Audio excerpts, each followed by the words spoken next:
जीवन हमें एक मौका देता है, इसलिए जब भी सही कॉलेज चुनने का समय आए तो सिर्फ मंगलायतन यूनिवर्सिटी आपके बेहतरीन भविष्य और सर्वांगीण विकास के लिए।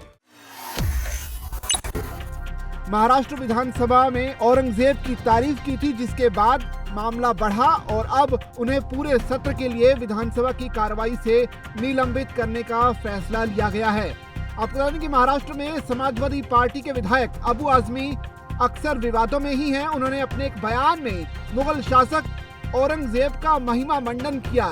हालांकि विवाद बढ़ा तो उन्होंने माफी भी मांग ली, लेकिन कुछ नेताओं के बयान भी सामने आए हैं जिन्होंने अबू आजमी के बयान का बचाव किया है और औरंगजेब के शासन का समर्थन किया है।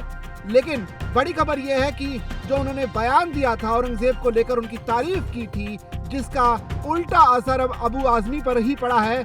महाराष्ट्र विधानसभा से पूरे सत्र के लिए उन्हें निलंबित कर दिया गया है। ये बजट सत्र चल रहा है महाराष्ट्र विधानसभा में और यहाँ पर उन्होंने ये जो बयान दिया था, जिसके बाद उन पर ये कार्रवाई हुई है। महाराष्ट्र में समाजवादी पार्टी के विधायक है अबू आजमी, जिन्होंने औरंगजेब की तारीफ की और बवाल मच गया। बीजेपी ने बाद में आपत्ति जताई और विरोध किया तो कई नेता भी आए जो अबू आजमी को सही ठहराते हुए देखे गए। इसमें कांग्रेस के सांसद इमरान मसूद और कांग्रेस के नेता राशिद अलवी भी शामिल हैं। सांसद इमरान मसूद का बयान, उन्होंने कहा कि औरंगजेब महान था और औरंगजेब के शासनकाल में भारत की जीडीपी पूरी दुनिया में टॉप पर थी।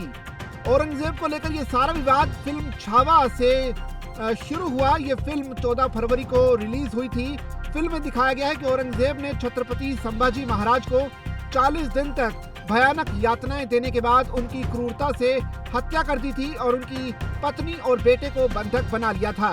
छत्रपति संभाजी महाराज छत्रपति शिवाजी महाराज के पुत्र थे।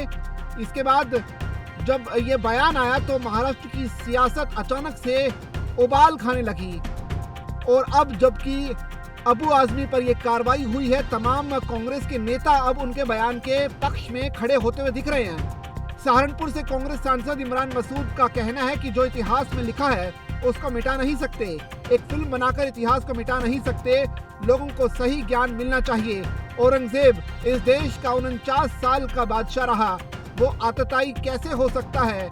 उसके राज्य के अंदर जीडीपी कहाँ थी? औरंगजेब हिंदुस्तान का बादशाह था। कैलाश मानसरोवर को किसने विजय कराया? बर्मा तक अखंड भारत किसने बनाया? ये सब औरंगजेब के जमाने में ही हुआ था। इमरान मसूद ने आगे कहा कि आज मुगलों के वंशज बर्तन मांजकर अपना जीवन यापन कर रहे हैं। यहीं पैदा हुए, यहीं इस मिट्टी में खत्म हो गए। वो अंग्रेज थे जो लूट कर चले गए। बहादुर शाह जफर के दोनों बच्चों का कत्ल इसलिए किया क्योंकि उसने आत्मसमर्पण यानी सरेंडर नहीं किया था। नफरत से बीजेपी इस देश को कहां लेकर जाएगी?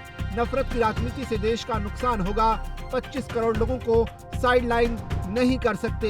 ये इमरान मसूद का जो बयान था। इसके अलावा कांग्रेस के एक और नेता है दानिश अली, उन्होंने भी इस पर अपनी टिप्पणी की है। उन्होंने कहा कि औरंगजेब देश का इतिहास है और इतिहास को मिटाया नहीं जा सकता, अच्छा हो या फिर बुरा। इतिहास तो इतिहास है। हर राजा महाराजा का अपना स्टाइल होता था काम करने का। सत्ता हासिल करने के लिए जो लोग कुछ भी करते थे उसको राजा महाराजा की कार्यशैली की तरह देखना चाहिए, किसी मजहब के साथ नहीं जोड़ना चाहिए।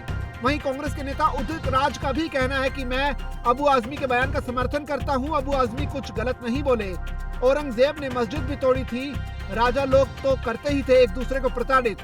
बड़े राजा छोटे को प्रताड़ित करते थे। सिर्फ एक राजा को टारगेट करना गलत है। हिंदू में भी क्रूर राजा हुए, सिर्फ औरंगजेब को ही टारगेट क्यों किया गया? इसके अलावा कांग्रेस नेता राशिद अलवी का बयान भी सामने आया। उन्होंने कहा कि औरंगजेब बुरे थे या अच्छे थे? 500 साल के बाद हमारे भारत में क्या प्रासंगिकता रह गई है?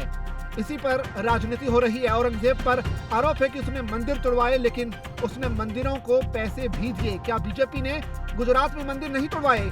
बीजेपी ने मंदिर और मस्जिद दोनों तोड़वाए। वहीं AIMIM के पूर्व सांसद इम्तियाज जलील का भी इस पर बयान आया। उन्होंने कहा कि तमाम राजनीतिक पार्टियों का पसंदीदा टॉपिक हो गया है ताकि वो साबित कर सकें कि वो कितने देशभक्त हैं। अबू आजमी बीजेपी से सुपारी लेकर बयान देते हैं। 400 साल पुराना मुद्दा उठाकर दूसरे अहम मुद्दों से ध्यान भटका दिया। अबू आजमी बीजेपी के इशारों पर काम कर रहे हैं। अब वापस आते हैं उसी खबर पर, जहां पर महाराष्ट्र के डिप्टी सीएम एकनाथ शिंदे ने कहा कि हमने अबू आजमी के बयान की निंदा की है। उन्हें बयान की कीमत चुकानी पड़ेगी और महाराष्ट्र की जनता उन्हें माफ नहीं करेगी। उन्हें निलंबित किया जाना चाहिए, जो कि अब किया जा चुका है। औरंगजेब ने संभाजी महाराज को 40 दिनों तक बंदी बनाकर रखा। उन्होंने छत्रपति संभाजी महाराज के नाखून और जीभ भी छील ली। यहाँ तक कि उन्होंने संभाजी महाराज को यातना देने के लिए उनके शरीर पर नमक भी डाला। इस बर्बरता के बाद भी संभाजी महाराज ने इस्लाम स्वीकार करने से इनकार कर दिया। अंत में यही कहना चाहेंगे कि देश धर्म पर मिटने वाला शेर शिवा का छावा था, पराक्रमी परम प्रतापी एक ही शंभू राजा था। ये जो शब्द थे ये एकनाथ शिंदे की तरफ से कहे गए थे, लेकिन बड़ी खबर यह है कि एकनाथ शिंदे ने काफी आलोचना की इस बयान की। अबू आजमी के इस बयान की वजह से अब उन्हें विधानसभा सत्र से निलंबित कर दिया गया है। आप बने रहिए दैनिक जागरण के साथ, क्योंकि यहाँ लगातार आप तक अपडेट्स लाते रहेंगे।